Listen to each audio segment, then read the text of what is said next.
Hello दोस्तों, top best @45 युग में आप सभी का स्वागत है।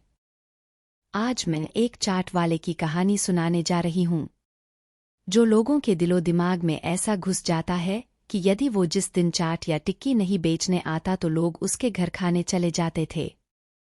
उसको यदि खांसी जुकाम हो जाता तो अपने घर वालों की दवाई भले ही चाहे न लाते, लेकिन उसको झट से लोग दवाई खरीद के दे आते थे, बस यही कहते उससे टंडन जल्दी से सही हो जा।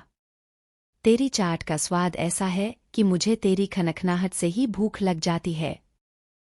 वो जैसे ही मोहल्ले में कदम रखता सबके दरवाजे खुल जाते। सारे लोग उसे इस कदर घेरते थे कि मानो कोई तमाशा दिखाने वाला आ गया हो। वो स्मार्ट और साफ सुथरा भी बहुत था और सबसे बहुत प्यार से बोलता था। उसकी एक दिन की कमाई लगभग 5,000 थी।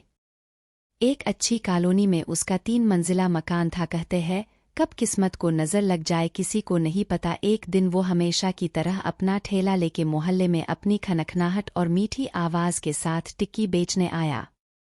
सारे लोग उसे हमेशा की तरह उसे घेर के खड़े हो जाते हैं। वो जैसे ही अपनी करछुल यानी टिक्की पलटने वाला पलटा उठाता है कि उसकी करछुल नाली में गिर जाती है। लोग उसको देखने लगते हैं और कहते हैं, अब क्या करोगे भाई, आज तो ये नाली में गिर गई। कहता है, मेरे पास पानी है, मैं धुल लेता हूँ। वो उसे उठा के पानी से धुल के अपना काम करने लगता है। उस दिन जो वहां पे खड़े होते हैं वो टिक्की ले तो लेते हैं, लेकिन घर जाके फेंक देते हैं, जिससे उसका मन न दुखी हो। लेकिन जो वहां पे नहीं होते वो पहले की तरह ही चाव से टिक्की खाते हैं।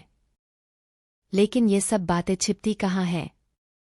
दूसरे दिन जब वो टिक्की बेचने आता है तो इस बार पहले से कम लोग टिक्की खाते हैं और उसे समझ नहीं आता। वो लोगों से पूछता कि भाई आप भी ले लो, तो लोगों का जवाब होता कि भाई अभी खाना खा लिया इसलिए मन नहीं हो रहा। ऐसा करते करते धीरे धीरे उसके नाली में करछुल गिरने की बात पूरे मोहल्ले में फैल जाती है और उसकी टिक्की पहले के मुकाबले एक आध ही बिकती है। वो बहुत परेशान रहने लगता है। लोगों से पूछता है, क्या हो गया भाई, आप लोगों को मेरी टिक्की अब पसंद नहीं आती क्या? कोई कमी हो तो बता दो, मैं सुधार लूंगा। लोग उसे सुझाव देते हैं, भाई आपकी टिक्की में वही स्वाद है, लेकिन आपकी करछुल एक दिन नाली में गिर गई थी और आपने खाली पानी से धुल के प्रयोग कर ली थी, तभी से सबका मन आपकी टिक्की खाने से हट गया। वो कहता, मैं क्या करता, उस समय मेरी मजबूरी थी, घर होता तो मैं साबुन से धुल के उसे प्रयोग करता। कहता, लेकिन अब ऐसा नहीं करूंगा कभी, अब से मैं अपने साथ साबुन या सर्फ लेके चलूंगा और दूसरे मोहल्ले में बेचूंगा। वो दूसरे मोहल्ले में टिक्की बेचने जाता है, लेकिन वहां पहले से ही बहुत टिक्की वाले बेचने आते थे, तो उसकी वहां पे भी थोड़ी बहुत बिक्री होती है। अब उसका ये हाल हो रहा था कि वो अपने खर्चे भी पूरा नहीं कर पा रहा था।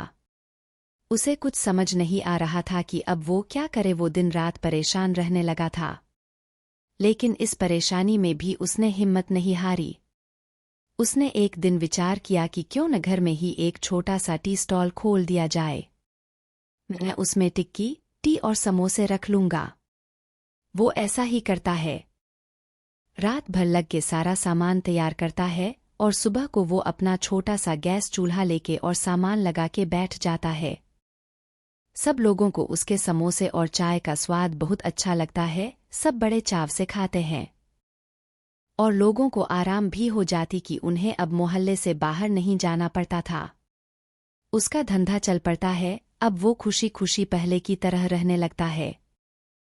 इस कहानी से हमें सीखना चाहिए कि अपनी हिम्मत से कितनी भी कठिन मंजिल हो उसे पार कर सकते हैं, लेकिन हमें स्वच्छता का पूरा ख्याल रखना चाहिए। यदि आपको मेरी कहानी अच्छी लगी हो तो प्लीज़ और कहानी सुनने के लिए एक प्यारा सा comment, like, subscribe and share करें। Thank you.